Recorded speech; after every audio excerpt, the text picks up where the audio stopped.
Hi friends, welcome to our channel. ఈరోజు శనివారం plus అమావాస్య కలిసి వచ్చిందనేసి మేము ఎవ్రీ ఇయర్ అయితే ఎప్పుడు శనివారం అమావాస్య కలిసి వచ్చిన అక్కడ సదాశివపేట దగ్గర మోమిన్పేట్ సైడ్ వెనకతల అని ఒక విలేజ్లో ఉంటుంది. పెద్ద గ్రాండ్గా చేస్తారు. అక్కడికి వెళ్తుండే, కాకపోతే చిన్న బాబుతో లాంగ్ అవుతుంది కదా అని ఈసారి అయితే ఇస్మాయిల్ఖాన్పేట్ దగ్గరలో ఉన్న శనీశ్వర టెంపుల్ చూడండి. ఇక్కడ కూడా టెంపుల్ కట్టలేరు, కాకపోతే పబ్లిక్ అయితే బాగానే ఉన్నారు.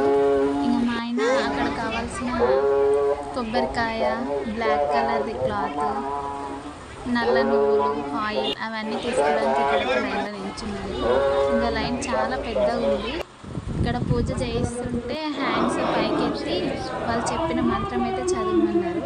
ఇంకా మా చిన్నోడికేమో ఎండ ఎక్కువ ఉంది, తీసిర్రు బాగా ఉంది కొంచెం కూల్గా, కాకపోతే ఇంకా కొద్దిగా ఇబ్బంది పడుతుంది.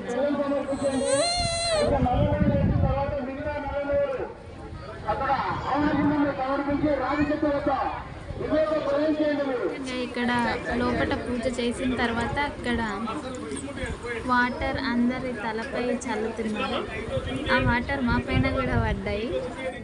ఇక్కడ ఇన్సిడెంట్ అయింది. అక్కడ హోమం చేస్తున్న ప్లేస్లో మంటలు ఎక్కువ అయిపోయినాయి. ఎందుకో సడన్గా అట్లా అయింది. ఎవరైనా తెలియకుండా ఏదైనా మిస్టేక్ చేసిరేమో అనిపిస్తుంది. శనీశ్వరుడు అంటే చాలా పవర్ఫుల్ అని అంటారు. మంటలు ఎక్కువ అయిపోతున్నాయి. ఇంకా హోమం అనుకోకుండా కూడా వాటర్ పైపుకొని ఆర్పేసారు. అసలు రావి చెట్టు కాలుతున్నాయి, పక్కన టెంట్కి కూడా ఆనుతుంది. అమ్మో, ఒక్కసారి భయం వేసింది. ఇంకా అక్కడ శనీశ్వరుడికి పూజ కంప్లీట్ చేసుకొని బయటకు వచ్చేసి తీర్థప్రసాదాలు తీసుకున్నాం. అక్కడ కూడా ఒక క్లిప్ తీస్తుండే ఏమో, కానీ ఇంకా వేరే వాళ్ళు తీస్తే బాగుంటుండే. కాకపోతే మేమే పూజ చేస్తూ తీసినాం అనుకో, వాళ్ళు మమ్మల్ని పట్టుకొని కొడతారు. కానీ విగ్రహం దగ్గర ఆయిల్, బ్లాక్ క్లాత్, నువ్వులు తీసుకున్నారు. కొబ్బరికాయ ముందే కొట్టేసినాం.